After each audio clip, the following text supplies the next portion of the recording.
You're listening to Three's a Crowd, the North East Footy Podcast, with Rye for Borough, Steve for Newcastle United, and Ted for Sunderland.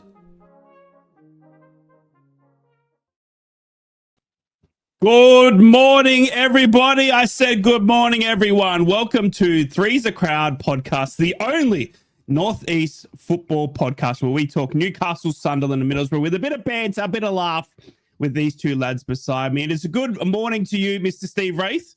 Morning, sir. How are you? Very well, thank you so much. And a good morning on a sunny morning. He's had his streaky bacon. He's had his eggs. He's joining us, thankfully, with his sunnies on, Mr. Teddy Mackams. How are we, mate? I'm very good, mate. I'm very good. I've been relegated to the roof terrace again because Mrs. Ted is on night shift, so I'm not allowed to use the spare room and be noisy. You are very noisy. Clearly, we just have too much of a good time. I did complain about this, by the way, but I did jokingly ask her who she thought she was talking to, but now I live in witness protection, so... You never go against the Roosters, that's for sure. No, thank you so much for joining us. So we have a bit of an earlier kickoff. We do apologise, but we are here every Saturday or Sunday. Make sure that you click the subscribe button or like, and make sure that you follow us on our socials to be keeping up to date whenever we go live. It is a big, big weekend of football before another international break, lads. Can you believe it? Another international break on our doorstep. The World Cup is creating havoc as much as... Is it Storm Amy, Steve? I believe Storm Amy coming through England at the moment. Yeah, all storms are named after women, so for obvious reasons. But yes, it is quite settled at the moment. But it's causing chaos around the country. So not great, mate. Not great. I did when we come on in the green room before we started the show. Ted sympathised briefly and then said, "Yeah, it's not very good here either in Cyprus. We've got a few clouds."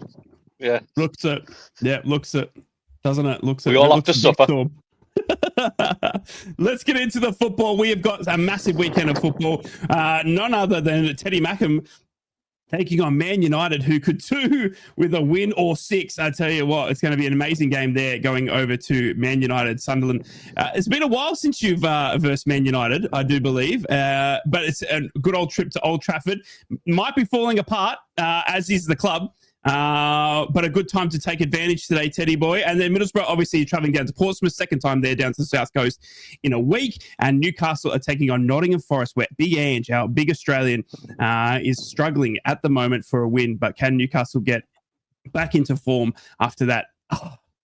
That penalty. We were talking in the green room before. Let's go over the results that we've covered between the weeks. Newcastle had a big win in the Champions League, but unfortunately, Steve, we've got to kick it off with that game against Arsenal, mate, where I said to you, just before we kicked it off, and Teddy Boy, I said to you as well, I thought it was a straight stone-cold penalty, but Arsenal getting the candy at St. James's Park last weekend, mate, in...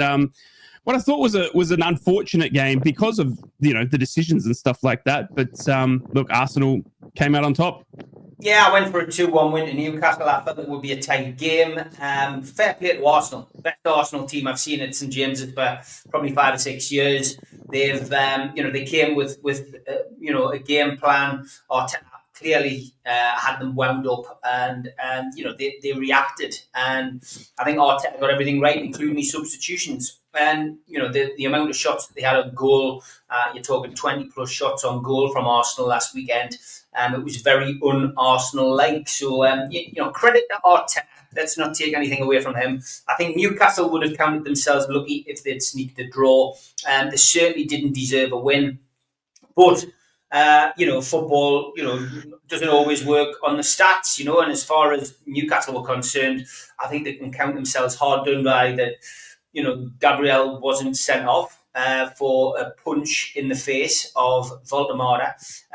Would it have changed the referee's mind or VAR's mind had Voldemort hit the deck from the punch? Possibly, maybe it would have been looked at.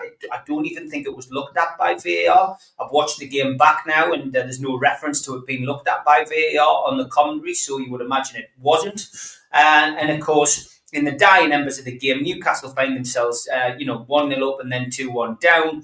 and we have a situation where Elanga goes, charging through, hits the ball into the box, and is a blatant handball. Gary Neville dismissed it at first in live play, then watched the replays and said it was a cast iron penalty.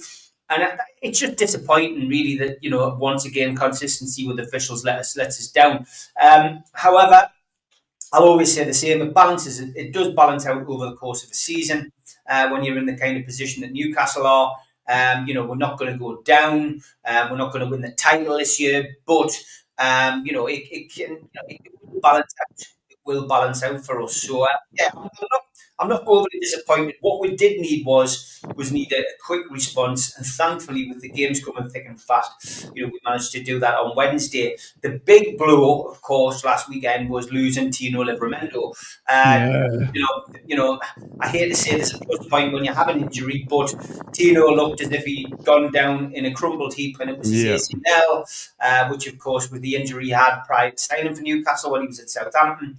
The good news, if there is any good news with an injury, is it was only a medial ligament injury, which means that he will be out for 6 to 8 weeks. He'll miss a lot of games, of course, because Newcastle have got Champions League, Premier League, Carabao Cup fixtures coming up, but it could have been a hell of a lot worse. It could have been worse for Borough as well, because Newcastle would have had to look at maybe he's recovering target. From Middlesbrough, who's doing really well there. So thankfully, good news for Middlesbrough on that score as well. But good to see Tino is not going to be laid out as long. And the other positive news we've had this week is that Jacob Ramsey, who we didn't expect to have back until the Brighton game after the international break, is available for selection tomorrow. The downside of the news this week was that Johan Wissa, precaution, he hasn't had a setback. He, as a precaution, is being rested until the West Ham game, which is another 3 or 4 games out for Johan Wissa. I wouldn't be too disappointed. It is disappointing. I'd rather the player came back fully fit.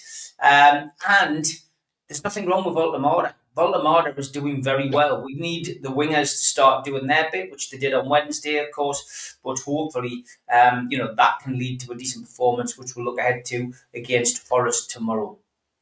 It's going to be an interesting time for Newcastle, obviously looking to secure some points in the Premier League very quickly, Teddy boy. Obviously, I watched that Arsenal game, mate. I thought it was a stonewall penalty. I thought it was an interesting game, again, for the neutral to watch. Obviously, at St. James's Park, a rowdy crowd, as it always is. And, the punch that I saw on Waldemar was... I don't know how they get away with it. I mean, we're down in the Championship. We're going to get into it. I don't know how we reached. Soon. We're down in the Championship, mate. We're obviously you're full aware of it last season, where we had multiple refereeing decisions with no VAR to back them up. Well, in the Premier League, you have the VAR, and they're still getting decisions wrong. Does that shock you that now that I've been in the Premier League? I mean, I haven't seen many Sunderland decisions this season go in the wrong way. I mean, but that for me was a blatant handball. And until we get a VAR decision that goes against us, I will be a massive supporter of VAR. Yeah. No, listen. Let's be honest. The punch. Yeah. To be honest, I'm really surprised that hasn't been punished retrospectively, even after the game looked at. Yeah. It's it looked naughty. And all joking aside and all that, the handball. We touched on this before we went live about these commentators say, well, it came off the player's foot and then hit his arm. It's this weird media directive that they have where they're almost trying to create their own rules or give some sort of justification for it. It was a handball. It's as simple as that. It's whether it comes off somebody's backside, somebody's shoulder, off somebody's head, and then hits their arm, which is in an unnatural position. It's a handball, mate. There's no two ways about it. It's handball. That being said, I agree with Steve. I think Arsenal were very, very dominant. That's about as dominant as I've seen them in a few seasons, in fact. Traditionally, they do not travel well to St. James's Park, so I think that was as much about Arteta having a point to prove, maybe to himself a little bit, and give a performance, because I haven't seen them give one like that for a long time. Last time I seen them play that well was for 45 minutes. Where they went 4-0 up, but of course we know how that game ended because they were absolutely trashed for the second 45 minutes, and Newcastle got 4 of their own. But yeah, listen, they did the right thing, Newcastle, and they got a win during the week, which sort of put the disappointment to bed. Obviously, yes, Premier League points are at a premium right now, and you're going into a game tomorrow, Steve, against Nottingham Forest, who we're going into a similar game where Man United's manager absolutely needs 3 points here. Oh, yeah.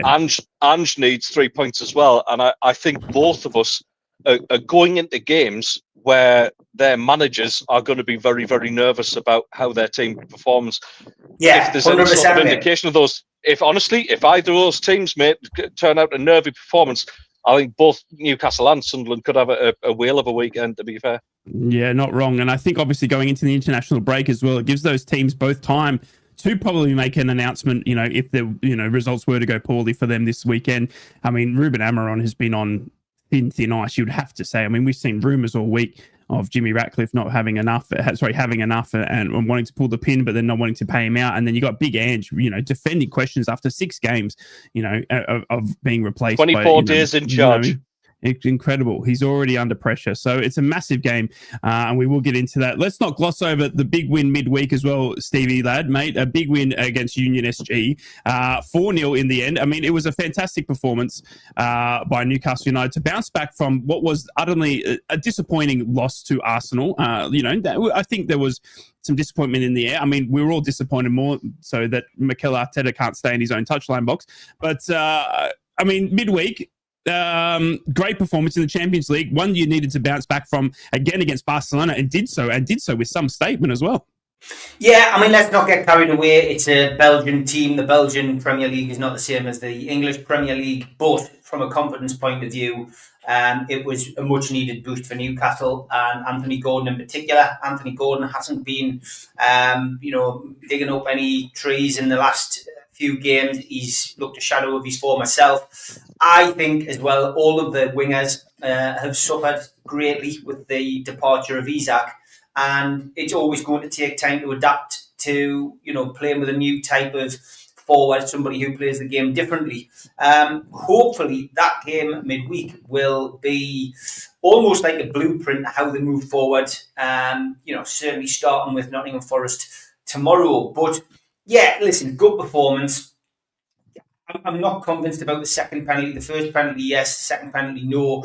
The most pleasing thing was that fourth and final goal. Harvey Barnes doing what he does well, come off the bench, making an impact and scoring a wonderful goal. But it was the play to create that goal as well. The finish was great. But yeah, Newcastle have been playing some good football, and despite me criticism of them in the Arsenal game, when Newcastle did get forward, we are playing some wonderful one-touch football this season, which last season we were keeping a hold of the ball, trying to walk it in. This season we seem to be doing something a little bit different. The frustrating thing is that we haven't got like an Isak-style finisher up front who would be taking advantage of all the wonderful play that we've got at the moment. But I think essentially everybody across the board played well. I wouldn't be surprised if Newcastle went for a relatively unchanged team at the weekend against Nottingham Forest, because we have then got the international break, people are away, but I don't think you want to upset the balance too much. Nick Pope, again, pulled off a couple of crucial saves. He was superb, by the way, last week. The mistake that he made was, of course, chucking the ball out, which led to the corner, which, the rest is history. You can't criticise him last week. No. He had a great game, and he held his hands up for that mistake. Our back four is starting really to take a wonderful shape as well. We've got good defenders, which we know are getting older. But Matt Chow, he's what a snip he has been at £30 million.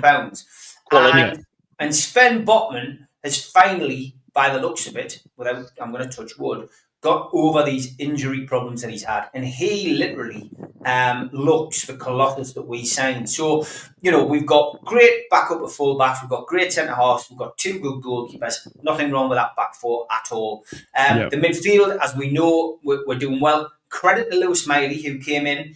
The biggest compliment I can pay Lewis Miley, although he wasn't on the pitch a hell of a long time, I didn't realise that Joe Linton was gone. So Miley's starting to come into his own. He's starting to find a position which essentially he can probably replace Joe Linton if he's injured or if he's suspended. So there is that opportunity for Miley now, and I think he's starting to get into his mindset where he wants to be and what he wants to do.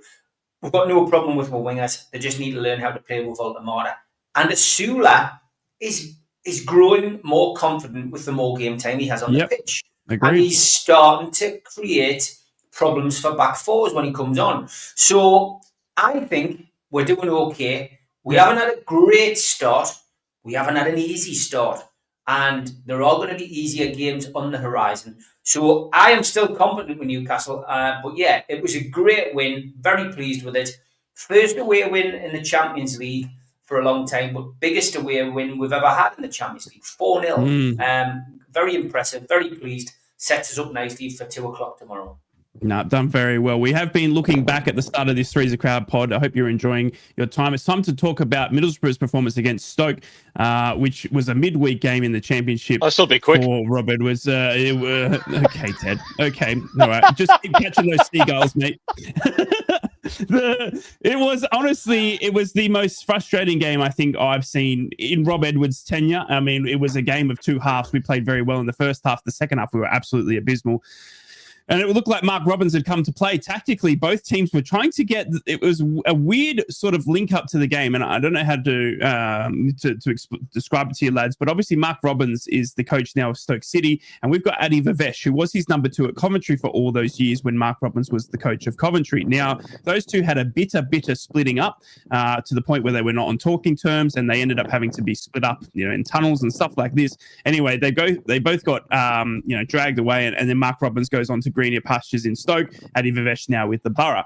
Now, it seemed like Mark Robbins was trying to get the tactical something or other upper hand, making 5 changes to that Stoke City team midweek, and then Rob Edwards as well, going for the first time ever, we saw a back 4, not seeing those wing backs that he's been employed. Now, it does make a lot of sense without Callum Britton, but it was just an interesting tactically sort of battle of minds, I thought it was, leading up to the game, and we saw arguably a first 45 minutes where Middlesbrough dominated, and we had a penalty, and I don't care what anyone says, but Tommy Conway getting booked for diving was absolutely a joke. It's about as a joke as it is the weather where Ted is and where England is at the moment right now. I mean, it was ridiculous, and Tommy Conway, we need VAR. We wanted VAR in the Championship. You guys don't want VAR in the Premier League. I tell you what, we wanted a replay of that one because Tommy Conway was a clear penalty, and we should have had that in the first 45 minutes. The second 45 minutes, we don't really need to talk about it because Stoke suck. But apart from that, it was honestly, we managed to, again, lads, get away with a point. And I think it's another statement for me because Middlesbrough, even though we haven't been playing well, we've now come off 2 games where we have played Southampton, obviously coming down from the Premier League, having a bit of money to spend, and we had Stoke City, who, Ted, you're fully aware of how Stoke set up. It's the most boring type of football you've ever seen. Anti-football, we managed to come away with a point again, and it's about that whole adage of when you're not playing well, you still walk away with a point. And I thought Rob Edwards managed that well. He brought on 2 defenders towards around the 85th minute mark when he could see that there was no winner going in, that we were going to then take a point. And I thought that was quite classy, Ted, from Rob Edwards, because, I mean, if we're not going to win, mate, at least we're not going to lose. I think that's why the game was the way it was, is because you got 2 very similar style managers, I believe, who, I'm not saying they play defensive football, but they do know how to set up defensively. And a bit like Sunderland in the respect of let's make ourselves really, really difficult to be beaten. I mean, to be honest, that game, I would maybe start and show it in young offenders' homes to discourage them from re-offending again, because it was the most dire game of football I think I've watched in about easily the last year. It was I have to admit I went to bed at half time, mate, so I didn't see the second half. It was it was just 2 sides who cancelled each other out, and you kind of think, should Rob Edwards have actually changed the way that Middlesbrough play? Because I think the points were there for the taking, and I think had there been, Middlesbrough playing their normal style of football, I think they would have sneaked the win there, and I think it's potentially 2 points dropped. I'm not saying that's the end of the world because you're unbeaten. You're the top of the Championship. There's nothing wrong with that at all. I just feel like that was a little bit of a missed opportunity to get 3 points off what is going to be, by the looks of things, a promotion rival come the end of the season. Yeah. When do you play Coventry? We got them in 2 more weeks. So we got obviously an international break after this weekend, and then we come back, and I think we've got one game. That's going to be some game. And then we've got Coventry. Yeah, not wrong. That's going to be some game. Yeah. Yeah. No, we're looking forward to that. Like you say, mate, you're still picking the points up, which is all you can do. And you are going to get those frustrating games where teams now will come to the Riverside and put a block in place and just park the bus, because take that as a compliment. Middlesbrough being a very good footballing side for the Championship, which they are. But yeah, you're going to find it a little bit more frustrating, I think, in the coming weeks and months, because they're starting to figure out and starting to know what to expect now. But I still think Middlesbrough will get promoted, mate. Yeah, I honestly thought it was an impressive way to get a draw, if that's, if you can even say that, Steve. Obviously, Middlesbrough still being able to pick a point. Matty Targett, again, was fantastic on the left. Middlesbrough had to sort of adjust because we lost George Edmondson to a hamstring injury within 2 minutes, which made Matty Targett, and they're again slotting into a centre-back role. And honestly, he can do centre-back and left-back with ease. And I'm quite very happy that Tino Livramento's injury hasn't meant a recall for Matty Targett, because he has been absolutely fantastic in that left-back. He will start again today against Portsmouth. I have spoken to the club as well and told them not to be answering any calls from St. James's Park. They have agreed. So that's all good. So we're not going to be picking up the phone if Eddie Howe is ringing. We've got him on speed dial. But honestly, I'm just enthralled that we're able to not play well for a good 45 minutes of football, mate, against a Stoke City who came in arguably to defend and still walk away with a point in what was a pretty measly affair. It's a marathon, not a sprint. There it is. I've said it again this week. I'll keep saying it. Steve Wraith, bingo. It is, yes. It's one of them, isn't it? It's one of those situations. You lose those games right, and you lose the momentum. As long as you don't get beat, you're doing okay in the Championship, and you're going to be there or thereabouts. It's coming very obvious now that Frank Lampard and Coventry are your biggest rivals. Yeah, they are going to be the team that push you all the way. And from your perspective, you need to win that game in a couple of weeks' time against Coventry. And it's very like the year we blew the Premier League. You beat Man United home and away, you win the league that year. You beat Coventry home and away, or draw against Coventry away and beat them at home. You're more or less assured of finishing above them, I think, because there's no doubt that Rob Edwards has got that team playing very, very well, and he has got the momentum which you need and the consistency to do this, and he's got the experience as well, which is a big thing. So is Lampard, mate. I think I said on this podcast when we first started it that Lampard really is the Championship manager. He's a very good Championship manager. He's like your Rob Edwards. He's like the Sam Allardyces of this world, who at the time could get you up and keep you up. They would find a way of keeping you up. So I think Lampard will. Will he have more resources at Coventry? I'm not sure. They've had financial problems over the years. Maybe this time they've got it sorted. It's going to be interesting. It's a fascinating race, and there are other teams that will push you. That's the key. But yeah, listen, it's not doom and gloom. I know that little lead that you'd created has been chipped away now. But the best way to remedy that is get 3 points this weekend at Portsmouth, and and suddenly things look a lot brighter. But yeah, keep drawing at home, winning your home games. You're not going to go far wrong, but you're going to need to pick up a win this weekend. I think really to put the pressure back on to Coventry. Yeah, no, I completely agree. And obviously Coventry nipping at our heels, much like they have been for the past couple of seasons. I mean, it was the game against Coventry that saw Chris Wilder sacked. Then we got Michael Carrick in. Guess who we lose to the playoffs in that season under Michael Carrick's first thing? It was Coventry again. Guess what Michael Carrick's last game in charge of Middlesbrough was against? Coventry. And guess who's now second with us, equally undefeated in the Championship? Coventry. If you could just leave us alone, Coventry, that'd be great. Thanks. Message from all Middlesbrough supporters there. I tell you what, get off our backs. We're looking forward now to this weekend. We've got some massive fixtures. A trip to Old Trafford for Sunderland and the Mackems. Can you believe it? And Newcastle taking on Big Ange at Nottingham Forest. And Middlesbrough will be travelling to Portsmouth, the second time in the space of a week that we have to travel down south as well. Fans travelling 1,300 miles. the benefits of living at the North East, lads, I tell you what, is incredible. Having to go to the other side of the country for some of our affairs. I mean, Teddy boy, over to you, mate, because just before I want to get into obviously everyone's favorite cat of the week, but before we do, mate, I just wanted to get just a general feeling of what it's like as a Sunderland fan at the moment. And just take us in, obviously, to Troll of the Week at halfway, because to be able to go to Old Trafford as a Sunderland fan from, let's say, look, 16 months ago when Michael Beale's in charge, if I had told you in 16 months' time you're going to have away chip in the Premier League to Man United and probably be favourites as well, I had a look at the odds, mate. You are actually favourites. You're $2.05 in Australian dollars. This is, I do apologise. At Old Trafford, I mean, it's unbelievable to be heading to Old Trafford as favourites against Ruben Amorim's squad in Man United. Yeah, it's a bizarre kind of turnaround in the club's fortunes, really.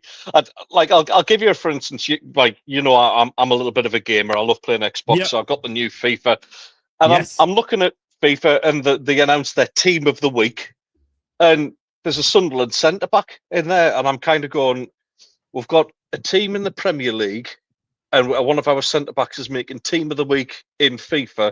Also, for Player of the Month, out of the 6 nominations in the Premier League this month, 2 of them are Sunderland players. Yeah, which is just absolutely. The start of the season has just been unbelievable. Yeah. And there's this morning I was away at my barber's. Panny, he's an Arsenal fan, and people are talking about, wow, Sunderland they've really started this season really, really well. We are catching a lot of people unawares. The win last weekend was typical of what we can expect for this season. We're not going to win every game. It's going to be a challenge, and I refuse to believe we're favourites going into this game against Man United. It's Man United. I don't care where they are in the league. It's still, because of reputation alone, it's still one of the first fixtures you look for. It's just like that, this club going to Old Trafford is a big deal. Can I ask you this way then? If Sunderland get the points, obviously at Old Trafford, does Ruben Amorim have a job? He's got to go. He loses I to think, Sunderland. I think even if we get a draw, I think he's gone. Steve, I agree. I agree. Listen to the way that he's talking as well at every press conference. He has wanted the sack since last year. Yeah. And Melly Barnes, our Man United mate, shout out to you, Melly. He was defending him. He was defending him to the hilt right at the start of the season. But even he last week, when I messaged him, more or less said, he's not got long left now. Next week, if he was referring to this week, would probably be the death knell for him. But where does it go after that? You can't keep sacking managers. You can't keep sacking managers at all. The problem that Amorim's had at Manchester United is very simple. Manchester United's problem has been the board, the owners, Glazer. And I really am not qualified to talk about it as much as this man. Good morning, oh, Melly. You live and breathe, eh? Where are you? I'm in beautiful Lanzarote, mate. Oh, have a look at that. Yeah. Next door to Ted, by the looks of it. Welcome to the show. Obviously, we have got the big Sunderland taking on the Man United today, mate. I mean, obviously, it's a massive affair. We were just talking as we brought you in as well about it potentially being Amorim's last game. Now, you've obviously been talking to Steve probably off air and obviously on your amazing podcast, mate. But can we expect a new Man United manager after the game, regardless of what the result is today? For me, I don't know how well you know me, but I'm very much always a manager in, not out. Yeah. I was the same with Ten, and I'm the same with Ruben Amorim. When you look at some of the players that we'll have, we went down to Brentford there. I haven't had much to complain about Man United this season, to be honest, and that might shock you because when you look at the games, we've absolutely battered Arsenal, and nobody's done that to them since. We went to City, we got beat 3-0, but we're on stats, we beat them. I know stats doesn't matter. The only other game this season that we've played really was Fulham, where I didn't think we played too well, but Brentford was absolutely disgraceful. And I personally think that There's nothing wrong with the system. People are buying into this free at the back. It's not very often you'll see free at the back. I think these players are picking up £5 million in wages every week. And if a Morum gets sacked, there's another manager gone under these players, and I just think it's absolutely disgraceful. I think they need to pull their big boy socks up, realise who they play for, put in a performance, because not one of them deserved their wages that they picked up against Brentford. Pull up their big boy socks and put a display on. But today we welcome Sunderland. It's actually the first game I've missed at Old Trafford since COVID, and I'm absolutely gutted. But you've got to take Sunderland seriously. I mean, they've went to Palace, who's been the strongest in the Premier League this year, and came away with a draw. They've just beat Forest away. They're absolutely flying. So they're no idiots, But to get back to your question, it probably, if they get beat today, then it probably is the nail in Morum's coffin, which is sad, really.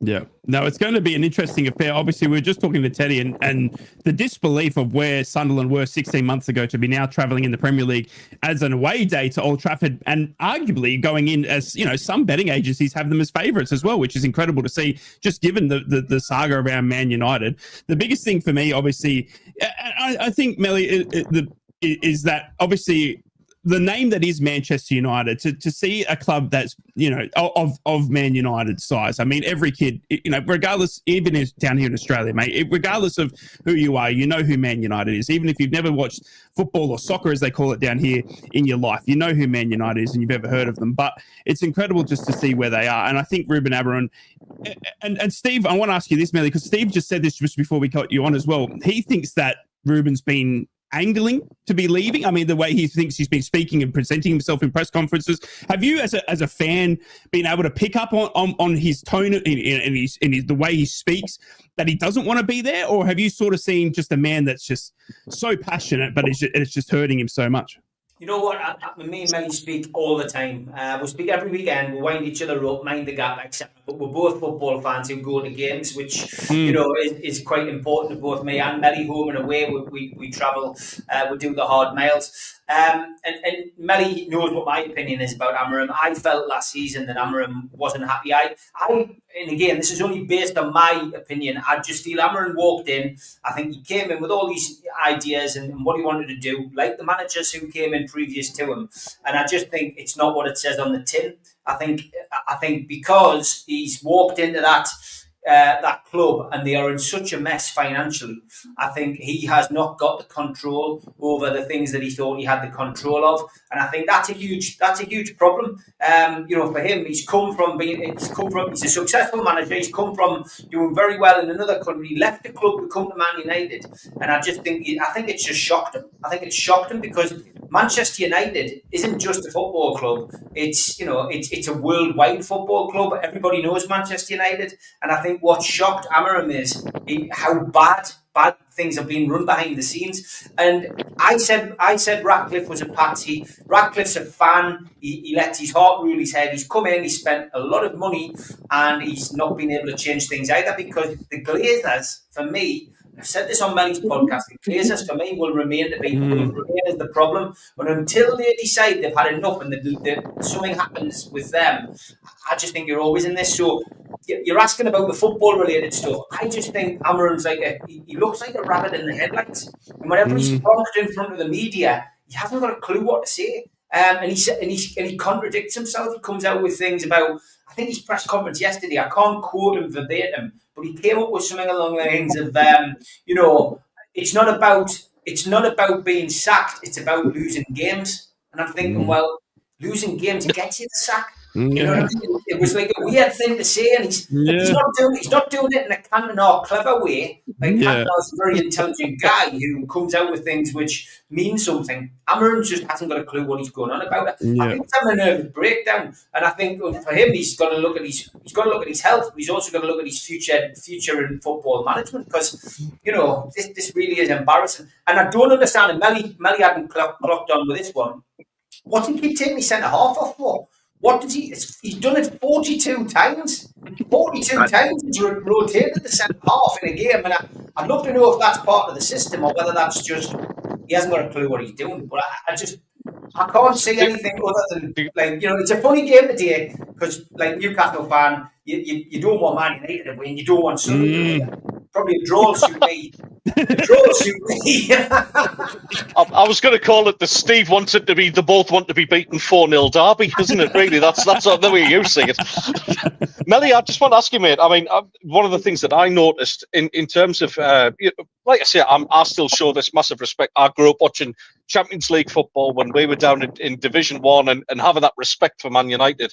But when I see the likes of Mason Mount playing left wing back, mate, I mean, do you think this is a case of just Amorim's not being backed with the signings he wants and he has got an actual system he wants to play? He's had 2 windows and, well, you can see 1.5 windows. And the players that he's brought in, I'm quite happy with. If you look at Mbembo, Kuna, Sesko, they're going to take time to gel. I think they needed to go out and buy Belieber, pay whatever you needed to do, just get that defensive sitting midfielder. Because that's what we're missing ultimately, and then that'll free up the rest of them to can't play.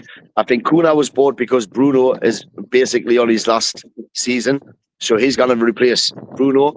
I think he needs time. I do, and I'm not one of them that once the manager sacked. We've got, despite what Steve says, I agree with quite a few of your points, by the way, Steve. We have got stability behind we now. The Glazers are having nothing to do with it. We've got Wilcox in there, you've got Barada, you've got Jim Ratcliffe, and they're doing the right things. They are. I mean, for the first time ever, I think we came out with a profit this year. That hasn't happened for years, although we're still in debt, quite amount of debt. But things are changing, and they want Amorim to work. Amorim was their choice. They want him to work. And to be honest with you, if Amorim is given the City job, then he's a totally different manager. You would see totally different results because he's got the tools to play with. He's been brought into Man United and he hasn't got the tools to play with for what he... Yes, he should adjust. I totally agree with that. He should be able to adjust. And I didn't get this, why he keeps changing our back four. So he is making mistakes. Of course he is. But it's not as bad as everybody's making out, in my opinion. It's nowhere near as bad. I mean, if you look at some of the games we've played, we've absolutely battered teams, but it's the same old story. You don't put your chances away, you're not going to win games. So you batter teams, and then all of a sudden you're 2-0 down, and they kind of get back up from that. Whereas if we score our early chances and we're 2 or 3-0 up, it's a different game. The second half, it's a different game. You can just sit back, enjoy the game, keep the ball. But until we get to that point, his job's under threat, which is unfortunate because you've got 11 players on that field, professionals who've gone through ranks, who've gone through School of Excellence, and everybody that's watched them went, oh, he's good. Yeah, he's definitely good enough. And then they get to this stage and they put in some of the performances they're putting in, and it's not right. It's not right. I don't agree with it. It's going to be an interesting game. And as we lead into it, obviously, let's talk about, today's games. Man United taking on Sunderland in what is just an amazing thing looking at the table. Sunderland sitting in 6th, Man United down in 14th. I mean, Melly, I come to you. Well, thanks very much, I'm off. keep scrolling, right? Keep scrolling. We can talk about them soon. It's going to be a fantastic game for me. Just as a neutral, obviously as a Borough fan, we'll be playing at the same time, so I'll be watching them. But it'll be interesting to see the result. And Teddy, I'll come to you first, mate. Sunderland sitting in 6th against Man United heading to Old Trafford with Man United in 14th. I mean, it's an incredible afternoon for any Mackem who's been dreaming of away days like this. And obviously, in a game like we've been leading up to, in what could be so crucial for the future of Man United, and their coach and everything like that, but also for Sunderland, for Regis to get another win, another notch in his cap going into another international break against Man United. I mean, what could be better? I think we just need to calm down about talking about winning there, right? Let's just everyone calm down a little bit. I read an interview with Granit Xhaka talking about the game earlier on in the week, and listen, he is everything that epitomises why Sunderland are doing so well so far this season. In our skipper, we've got somebody with the experience and with the class and just the pedigree of the kind of player you want in your football club. And it's very much about, hey, ignore what form Man United are in right now, because it's still Manchester United. I'm not blowing smoke up Melly's arse or anything like that. It's still Man United, though, right? It's still one of the biggest clubs in the world. So let's give them the respect they deserve for that first initially. We've just got to go there and do our thing. We're talking about promoted teams going up. We've done it very differently to the way that the company did with Burnley a couple of seasons back. We're doing it differently to what Leicester City did it last season. We're not going there to play expansive football and try and beat them. We're going there to try and frustrate them, shut the fans up, and try and hit on counter-attacks. We just need to go about our business and concentrate. So it's about the back four. It's about the keeper, who's been an absolute revelation, by the way. Melly, if Man United wants some advice on how to buy a goalkeeper, I think it's maybe we could forge some introductions there, because for 15 million, bear in mind, I'll say it again, the money we got for Job and for Tommy Watson. We've paid for Mukiele from Paris Saint-Germain, Alderete, who scored last week, who just looks an absolute colossus, and Robin Roofs, the goalkeeper. It's just fantastic business. They're the guys who are going to stop us getting beat, first of all, and then we take it from there. I think it's just about going to do our thing, ignore form, ignore what the press is saying. As far as odds are concerned about us apparently being favourite, I'm ignoring all of that. Let's go there, do our thing, defend well, and anything's a bonus after that. Well, Melly, coming over to you, mate. Obviously, it reads like this: you've played 34 matches against each other, Man United versus Sunderland. Out of the 34 matches, Manchester United have won 24 of them. Sunderland only have won 4, and there's been 6 draws. Are you confident today going against Sunderland, regardless of the table? Absolutely not. I think everything that was said there, I think you need to. Other teams are coming to Old Trafford and they're taking the different approach, and it works for them. They're not given with the respect, because we don't deserve that anymore. Yes, our history is rich, but it's the now, and teams are coming there and they're not respecting that, and that's what is winning them games. And I think Sunderland, they're going to play a counter-attacking football. They're going to sit and they're going to break, like you say, and they're going to shut the fans up. But our fans now are so frustrated, especially the home fans, because we get a lot of tourists in there. It's not hardcore United. And when the going gets tough, they get onto the backs of the players, So I'm not confident, but I think we are going to win. We need to win for, Amorum's sake, bless him. But it's not going to be as plain sailing. Normally, I would be saying 4-0, but I would take 1-0 now, to be fair, because Sunderland have been strong. It's as simple as that. They've gone to Crystal Palace, who are a very good team. Is it Glasner? Is that right? The manager of Palace. He's done a fantastic job. But can I just say quickly, the signing of the season was Granit Xhaka for Sunderland. Yeah, honestly. Yeah, no, it's been fantastic. What a captain, and to walk in as a role model there in such in what was against your recruitment strategy, Ted, of going for youngsters. The whole ideology that we'd come out of Sunderland for the past 12 months was that we're going young. You saw the likes of Bellingham, obviously, and selling him on, and it was never an older player, but then you just completely go left field and managed to get Granit Xhaka, and I think it's been a fantastic signing, an incredible signing. I want to ask you, Ted, just quickly before we move on to Newcastle and talking about them against Nottingham, obviously Middlesbrough to Portsmouth as well.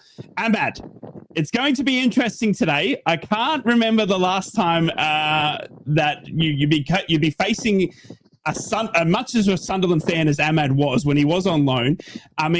He's at Man United today. Are you expecting him to give you a bit of a break, or are you expecting an Ahmad performance here, Teddy boy? Nice. He's one of the most naturally gifted footballers I've ever seen, to be honest, and he'll do his job. He's absolutely adored by Sunderland fans. I don't think that'll ever change. Even if he scores a hat-trick today, it might jeopardise his weekend relationship with us. But other than that, he's absolutely adored by Sunderland fans, and he's one of them players that in years to come we'll think to ourselves, my God, how did we ever get him? Because he's getting better and better. I think he'll have a great game. He'll have a point to prove. He wants to put a show on for both sets of fans, I guess. But Yeah, he's the man to watch today, without a shadow of a doubt. And give us a prediction, Teddy boy, as well. We got Melly's score. Okay, it's a tough one because I think Melly might not be far off with his estimate of 1-0, but I'll go with my heart because I'm the eternal optimist. I'm going to say we'll come away with a 1-1 draw. Ooh, 1-1. Stevie lad, obviously it's a massive game. We don't really care. I mean, they could beat each other up for as much as we like, mate. But what is your prediction today in Man United versus Sunderland at Old Trafford? Go for a draw. I'm going to go for a draw. It's what I want, to be fair, but I'm going to go for a 1-1 draw. It's no good really to Man United, but Sunderland I think will be happy with that, certainly. Just before Melly goes, because he's got his sun lounger to go and put the towels on. Specsavers, Man United fans, if you bring your glasses to any of our stores, we'll swap them for a blindfold so you don't have to watch this anymore. Just for when you get back, mate. Really? Hey? He brings you Steve, on and he gives you a jab. A touch on a comment there that I seen before. We had a profit because we sacked 300 plus members. That's what I mean by we've got shit in place, so to speak. We didn't need 300 extra members of staff. This club's been run from the Glazers in America, and everybody's just been picking up money for nothing. It's proven now that it wasn't needed, so we're making the right moves, mate. We are on the right. I know you're totally against what's happening, mate, and you think that we're stuck. But I think behind the scenes, things is happening, and it will get better. We need to stick with them more.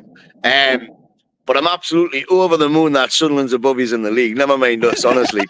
Get yourself, just make sure you get yourself a big waterproof coat, mate, because the winter's coming in that stand where you stand.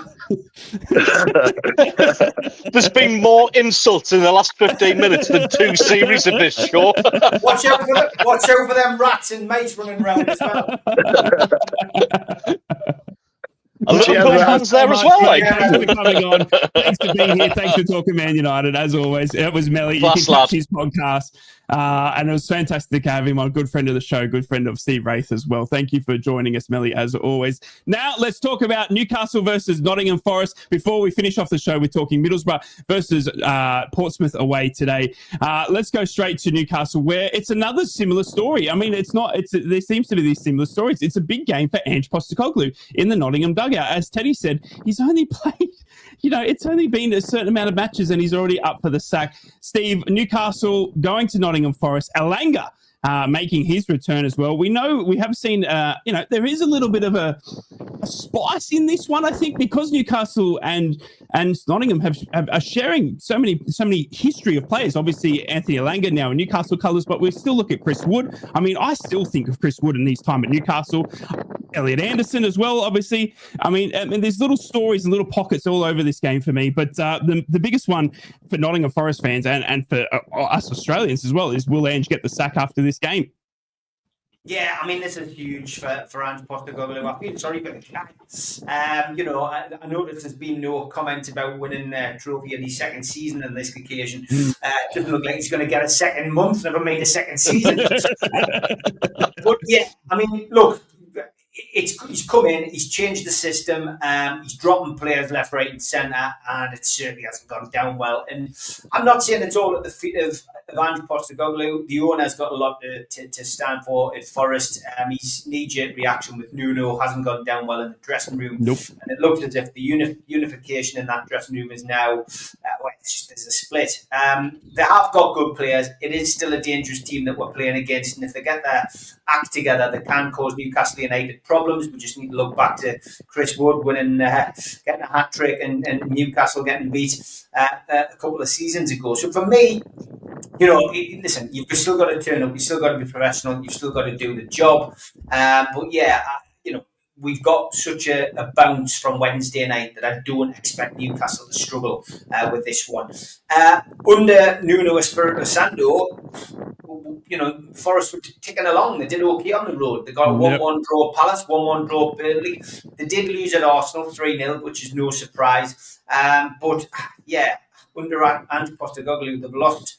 They've lost, and they've lost badly in games that they should have really been winning. Ange doesn't travel well to St James's Park either. With Spurs, he lost 4-0 and he lost 2-1. So everything points really to a Newcastle win, and it's a case of how many goals Newcastle can score. The only injury concern we've got, I mentioned earlier, is Tino Livramento. Of course, he's out. Johan Wisser, of course, is still out as well. Jacob Ramsey could be on the bench, though, this weekend, which is great news and a boost to Newcastle's squad and gives us something a little bit different. And I'm also pleased that we've had an extra day's rest and an extra day to recover from our Champions League exertion and trip, because of course Forest got involved in European action on Thursday night and lost 3-2. So it's a game where there's a lot at stake, for Ange Postecoglou and Nottingham Forest, but a lot at stake for Newcastle to go into the break still in the Carabao Cup as holders, still in that Champions League. In the Champions League running, open running in the Champions League, and with 3 points in the bag from Nottingham Forest, and at the right end of the table, that would be really good going into the international break for Newcastle. Give us a prediction, Steve, while you're there. Newcastle United to win by 3-1, and Chris Wood to score the goal for Nottingham Forest. Wow, Teddy boy, we come to you. Newcastle taking on Nottingham. This is an interesting one, obviously, for the sake of Ange, but also the sake of Newcastle, who unfortunately find themselves in a really massive need to find 3 points in the Premier League. I mean, they need to start climbing that table, and fast. We look at, it's funny to sit there and we look at the likes of Aston Villa and we say, geez, they've had a rough start to the season. And we look at the likes of Nottingham Forest. Well, Newcastle United are equal with Aston Villa, and they're only 1 point ahead of Nottingham Forest. I mean, it's a big afternoon for both. It is. I mean, I think Newcastle are part of that group of teams that will climb out of there. It's still like sort of if I used to work in horse racing at one time, when you see them all sort of collecting around the start, it's always a little bit of a messy start to the race, and this is no exception. And I don't expect to see Villa down there. I don't expect to see Newcastle down there for long either. I think West Ham will also start and pull clear of there because they've got a good manager in place there now. Where this game is going to be won and lost is basically with the centre backs, and this is fresh from watching them last week, Steve. I think if your centre backs are organised in Chow and Botman, I think you've got two very, very decent centre backs there. I think they can more than withstand what Chris Wood's got to throw at them and what the Forest front line have got to throw at them in general, really. And where it's going to be won for Newcastle is in Forest centre backs, because certainly on set pieces they just look so nervy and so disorganised. It's almost like easy pickings. I mean, don't get me wrong, Alderete took his goal extremely well when we scored against him last week, but they shouldn't be allowing a centre back to get a bend and run in ahead of their back four. It just looks so disorganised and nervy, and I honestly think, I hate to say it, I like Ange. I think he's not box office, don't get me wrong, but he's a good character to have in the Premier League. I enjoy listening and talking about football. Love the Aussies. I think he's got a good philosophy towards football as well, mate. Yeah. But ultimately, I can see this being an absolute cricket score, mate. I really can. I can see Newcastle coming out this very 4-0. Honestly, I honestly see this as a massive win for Newcastle. I think they'll get the points, and I unfortunately I can't see. In as much as it's not Ange's fault, this is all about their owner, by the way, who's an absolute walking pantomime. But it's all about them, and unfortunately, I think it's going to cost Ange's job in this case. Yeah, I think it's going to be 3-0 to Newcastle. I can't see anything but a Newcastle United victory against Nottingham. I just think they're shambles, and it's got, where it started was that whole letter with Crystal Palace making it, and then not, and Nottingham Forest wanting to, he's again the owner writing a letter saying that we deserve it because Nottingham Forest, blah blah blah blah blah. Yeah. And I think it's all stemmed from there. And you've seen it with Nuno. You saw very emotional, the Greeks. Yeah, not wrong. And he came on the pitch at the end of last season when Nuno had lost that game as well. I mean, it's just shambles there. But I think it's going to be an easy Newcastle win. I'm going for 3-0. Let's wrap up the show with the best club in the world, Middlesbrough FC, taking on. Hang on. You didn't give us your Sunderland prediction. Didn't I? No. Oh, okay. I do apologize. I do apologize. I thought I told you that I'm going for a 1-1. I agreed with you. I thought I said I agree with you, a 1-1. Really? All three of us gone for a 1-1 draw. I'm going for a 1-1. Yeah, I've gone for a 1-1. I just think Sunderland are going to dig in, but I just don't think Man United have enough to get past the defensive likes. And I think Xhaka, honestly, is going to carve up the likes of Bruno and that. The only thing I'm interested to see out of this game is how Ahmad plays against Sunderland, because it'll be the first time I think he's had to face a club that he loves. Because I mean, Middlesbrough fans, we went for him last January, and it was that much of a ruckus that he ended up putting a Sunderland picture on his Instagram page just to show that he would never come to us. So I mean, it's incredible. So that's the big one for me. But I'm going 1-0. Sorry, Steve, did I cut you off? No, I'm just making sure that we don't miss the cat out before the end of the show. Oh, well, we can get the cat. We get the cat as well. We got to get the cat as well. But we just got to quickly get Middlesbrough's pictures in. Middlesbrough fans travelling down to Portsmouth, second time to the South Coast in the space of a week, and a massive game needed where we need to get 3 points. Middlesbrough are unfortunately going to be without George Edmondson, who was confirmed with that hamstring tear, 5 to 6 weeks out without another centre back. But the good news is Dale Fry comes in and can replace him. But we seem to be interchanging our centre backs like we change our underwear at the moment. It's ridiculous. But the good news as well for the injury front is Callum Britton comes back as well. So you would think Middlesbrough will adopt that left and right wing back. The big story for me today, Sammy Silvera. Sammy Silvera was on loan at Portsmouth last season, and he was arguably given one of the worst receptions you'll ever see. Don't underestimate this one, Middlesbrough fans. Sammy Silvera, and I've spoken to him through DMs, was hurt. Was really, really hurt the way he was treated at Portsmouth. Now, he says in an interview that, he could see why. And, I'm not blaming anyone here, but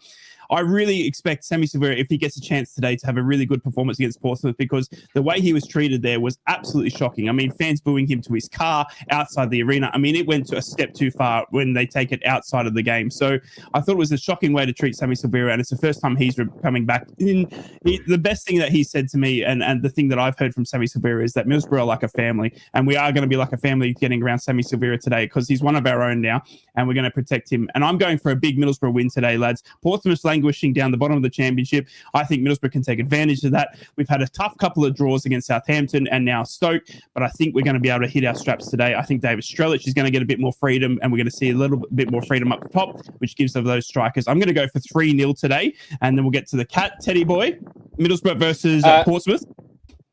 Yeah, I've been really impressed with Sammy Silvera so far this season, mate. When he has played, he's looked sharp and lively, and I fully expect him to shut up the Pompey fans today. I've never been a fan of Pompey fans at all. So, yeah, I actually hope that Borough stuff them. I'm going to go for a conservative 2-0 and Silvera to get on the score sheet. Yeah, 10. I would love nothing more to see Sammy Silvera score. Stevie Ladd, Middlesbrough taking on Portsmouth away from home, but a game that Middlesbrough should be taking 3 points from. Yeah, 2-1 to Middlesbrough. I think Middlesbrough will nick it with a Peter Beardsley style goal to finish it off, like that wonderful muddy pitch that he managed to round 7 players and slot the ball in.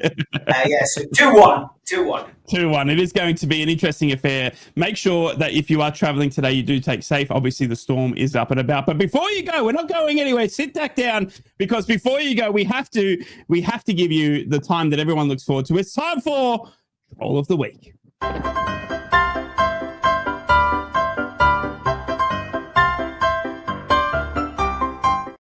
Couple of things to start with. This was on Newcastle's European tour in the Champions League. Slags, bags, and Volta mags. I love that sticker. It's on a toilet bowl. This one caused a big hoo-ha on Twitter in Sunderland. Rest in peace, Bruno. Rest in peace, Tonali. Rest in peace, Alan Shearer. Rest in peace, Anthony Gordon. Rest in peace, Dan Burn. Yeah, Halloween bar display. If you haven't seen that, find it on social media. The outcry on it's been hilarious. Wow. It really has. But cheeky. Yeah, it is cheeky, yeah. But that's quite a good looking mask for Sunderland, Ted, is it? The green one. Wow. Oh, the green one, right.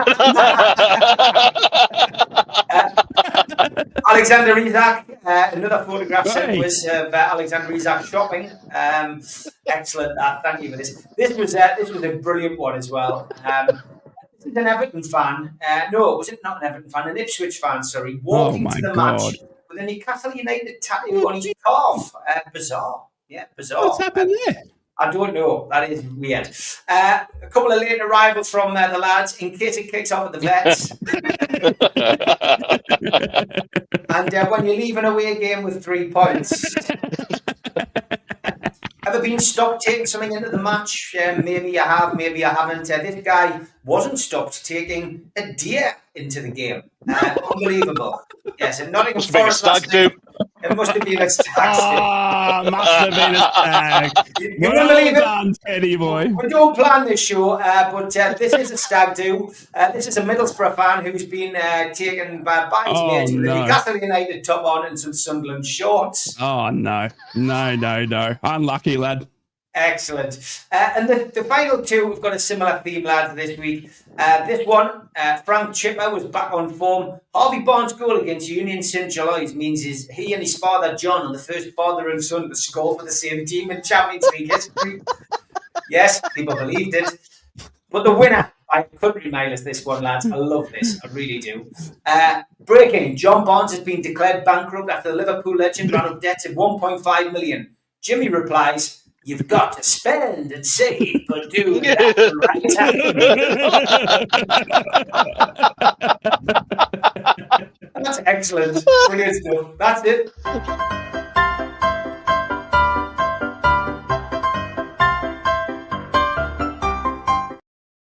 That is all we've got time for on Three's a Crowd. It's been a fantastic show. Shout out to you, Melly, again. Thank you so much for joining us, the Man United fan, for coming in and talking to us about Sunderland versus Man United. You got Newcastle taking on Nottingham Forest. Good luck to anyone travelling today or tomorrow in the games. Please be careful. There is obviously Storm Amy about.